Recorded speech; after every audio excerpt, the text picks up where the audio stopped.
Why has the popularity of 2011s or double stacked 1911s absolutely blown up over the course of the last few years? What are they? Why are they so damn expensive? What are some of the pros, some of the cons? Is this a platform that you should consider adding to your collection? These are some of the things that we're going to cover in this video. I'm Mike, this is 360 Tactical Solutions, and today is all about 2011s. Before we get started, let's go ahead and manipulate the algorithm. Make sure that you hit that like button, subscribe if you haven't already, drop down below, leave a comment, let me know what are your thoughts about the 2011 platform. First and foremost, a 2011 basically is just a double stacked 1911. Now, Staccato owns the rights to the name 2011, so although all double stacked 1911s are double stacked 1911s, only a Staccato or previously STI is a true 2011. At this stage in the game, I don't think anybody really cares. Everybody just ambiguously uses the term 2011 for these guns regardless of the manufacturer. Once upon a time, the favorite for competition shooters was the 1911. That is because they are smooth shooting, they are incredibly accurate, and they have by far the best trigger ever created on a handgun. The big drawback to the 1911 is capacity though. That's where the 2011 came from. Competition shooters wanted a higher capacity as well as a handgun that was chambered in 9mm. Now at this point, 2011s or double stacked 1911s can be found in all sorts of calibers, but primarily these things are going to be 9mm, and generally speaking, they're all going to come with 17-round mags. The other bonus to the 2011 over a 1911 is that instead of it being a two-piece setup where you have a slide and your frame and grip are the same piece, this is a three-piece, so you have slide, frame, and then a polymer grip module. Now, for a long time, the 2011 was the absolute king of competition. At a certain point, then STI created this guy here. This is the Tactical 4.0. This is the precursor to the original Staccato P. When they made this gun and then rolled into the Staccato P, they started marketing them more as duty weapons and less as competition weapons. That move from being competition-based over to duty-based is really what helped blow up the popularity of these guns. There were a handful of agencies and departments that adopted that 4.15-inch Staccato P, and from that point forward, everything has really snowballed. That first Staccato P was very limited. I think they made it for right about 1 year before they redesigned it and made it just a little bit bigger. Everybody seemed to have fallen in love with it. It was almost impossible to get, which made people want it that much more. In between then and now, manufacturers have realized how much people love these guns, and now almost everybody makes one. Again, what's really helped that is these guns are incredibly smooth shooting. They are crazy accurate. They have the best triggers that are on the market, as long as you get a good one. And on top of that, they are so customizable. Everything from hammers to safeties, different grip safeties. There are literally dozens of different grip modules that are available out there. Magwells, no magwells.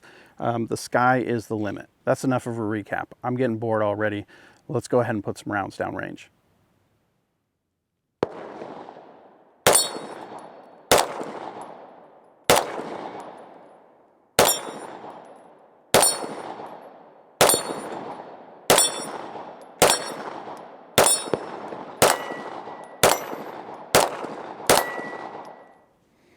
My hostage target got stuck halfway back, so I got to try to knock it back around to one side.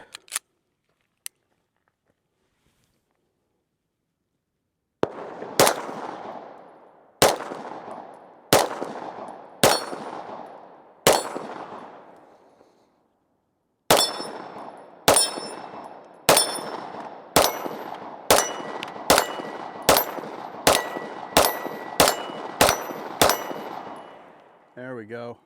Got it.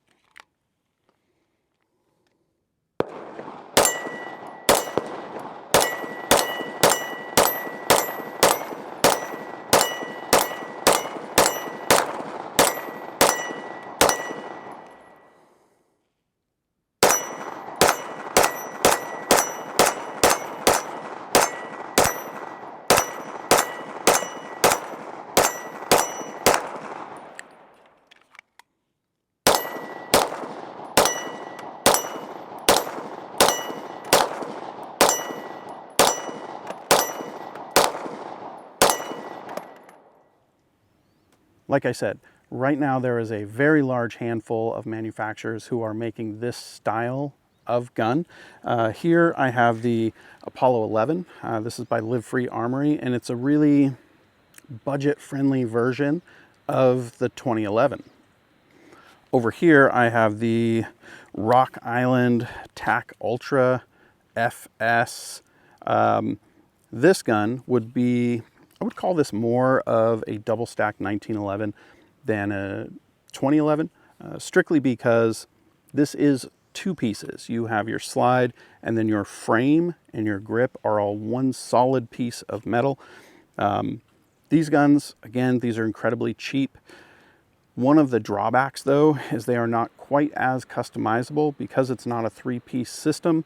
The grip is what the grip is. You can't change that out later on, although you can change your grip panels just like a traditional 1911. Everything else you can change, just not the grip.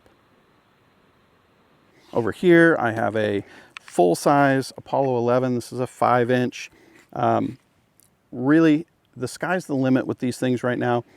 You can get offerings from Springfield. They have the Mac DS. There's so many companies making them. Having an abundance of manufacturers make a product definitely helps drive the price down, but the price is considerably higher than your standard polymer striker fired gun. On average, if you want to get into the double stack 1911 game, you're going to be looking at right about $2,500.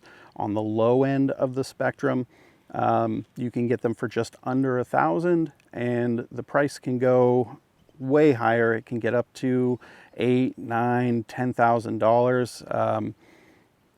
It gets wild at the top end. Part of the reason that these guns cost so much is the manufacturing process.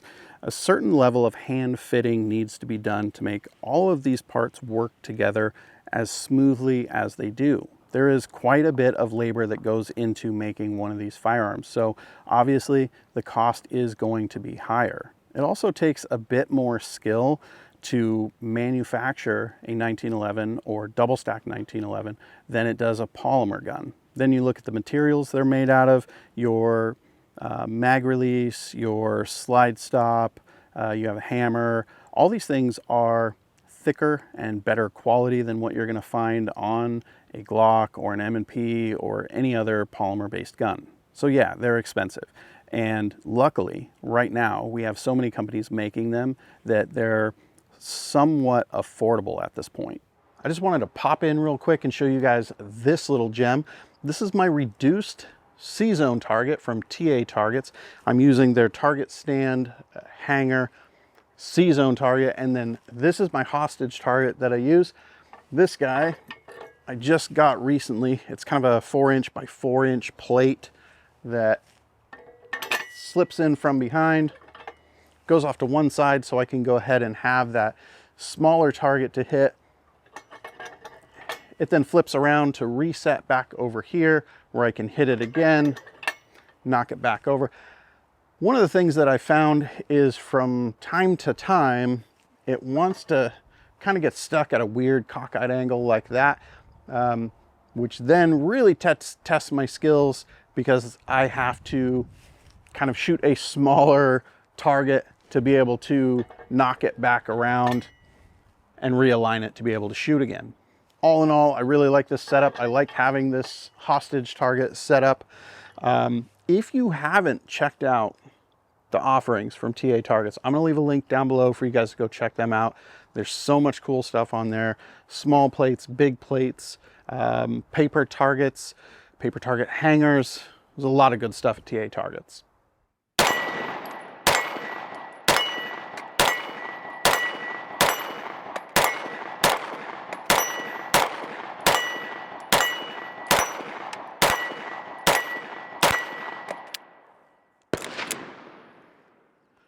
I've got this little tiny hostage target down there that's square. It's like maybe 4 inches by 4 inches, and I cannot hit it to save my life today. Them's the breaks. Some days you're on, some days you're off. Let's see if I've got better luck with the staccato.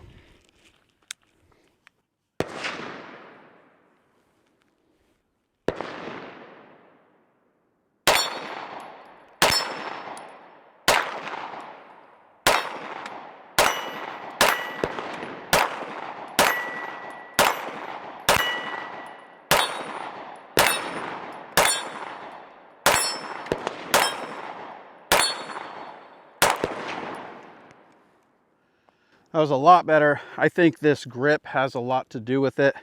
My other gun, the Apollo, I've got the Prodigy grip on there, and although the Prodigy grip feels more comfortable in my hand, for whatever reason, I definitely seem a little bit more accurate with this bad boy than I do the Apollo 11. Now there are some negatives here. Obviously the cost is a big one. I can go down to a local gun store and I can pick up any polymer 9mm for, you know, $500, we'll say. On the other hand, if I want to get into a double stack 1911, I'm gonna probably have to spend right about $1,000 for that gun. The less that I spend on it up front, the more that I'm gonna have to spend kind of tuning it and getting it to perform the way that I expect it to. So yes, they are expensive. Another thing is the magazines. Now, the magazines are some of the more expensive handgun magazines that are out there. Luckily, Springfield is making the Prodigy, and these Prodigy mags are out there. These are probably the cheapest and most reliable that I have. Obviously the staccato mags here are quite a bit more expensive. They're definitely better built than the Prodigy mags, but still the cost of mags is high when it comes to a double stack 1911. Another downside to mags for the 2011 is that some of these guns can be fairly picky on what mags they'll use reliably. Also, sometimes mags need tuned. You really have to know what you're doing with these guns. Otherwise, you may have issues that you can't overcome. This one, the Rock Island Tac Ultra, I barely ever shoot it because that grip feels so thick in the hand, and it takes slightly different mags than all my other double stack 1911s. And I don't have as many mags for this gun. So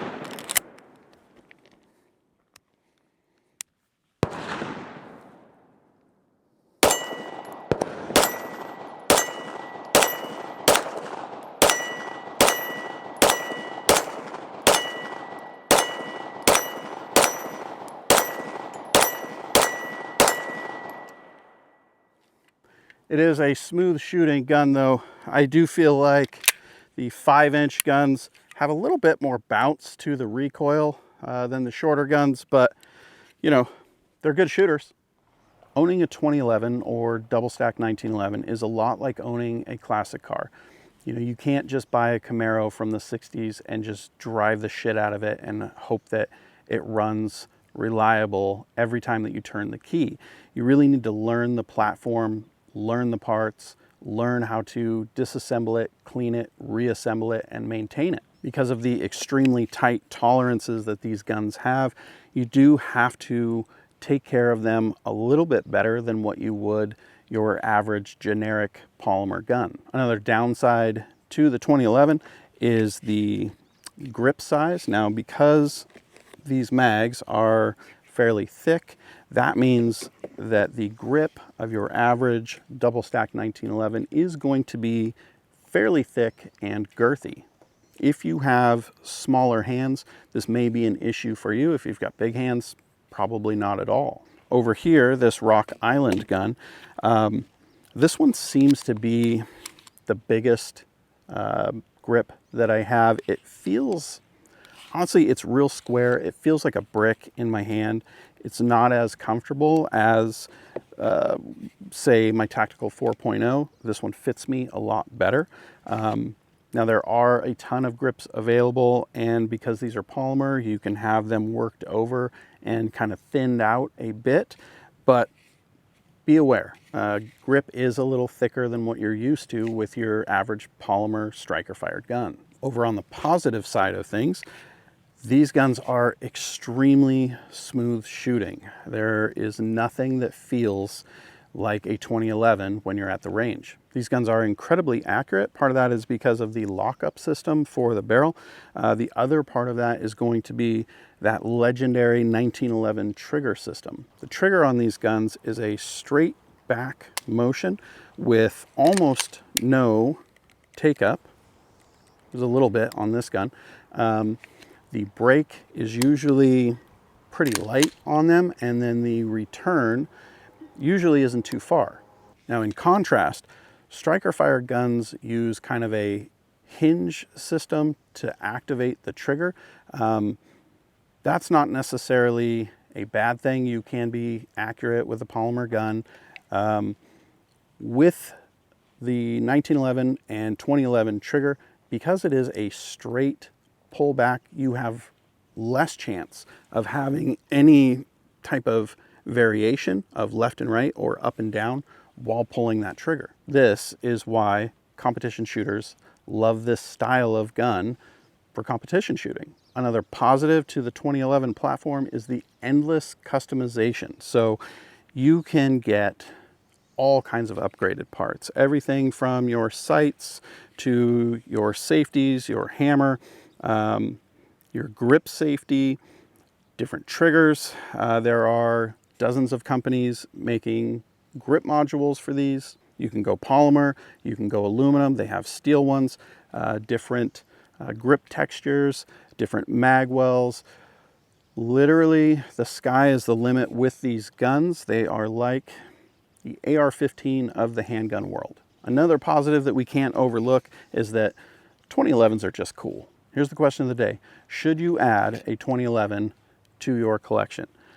I'm gonna say, if you can afford it, definitely do it. These guns are seriously my absolute favorite to shoot when I come out to the range. There really isn't anything in my safe that I enjoy shooting more than my 2011s. Obviously, it's a big investment that not everybody can afford.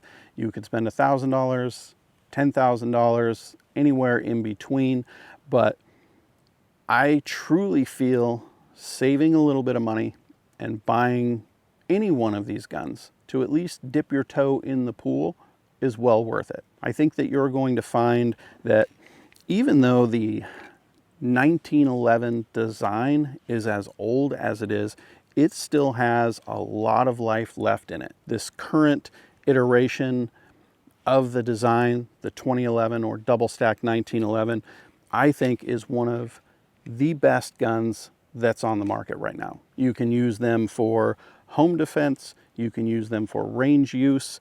There are so many different sizes and shapes and flavors, so to speak, that if you want to carry one of these for self-defense usage, you could do that as well. Whatever you do, at least get out there and test a 2011 for yourself so that you can decide whether or not these guns are right for you. That's pretty much all today. I have a bunch of ammo with me. I'm gonna go ahead and get all of these as dirty as I possibly can and then head home and enjoy the rest of my weekend. Thank you guys for watching. I'll see you back here real soon.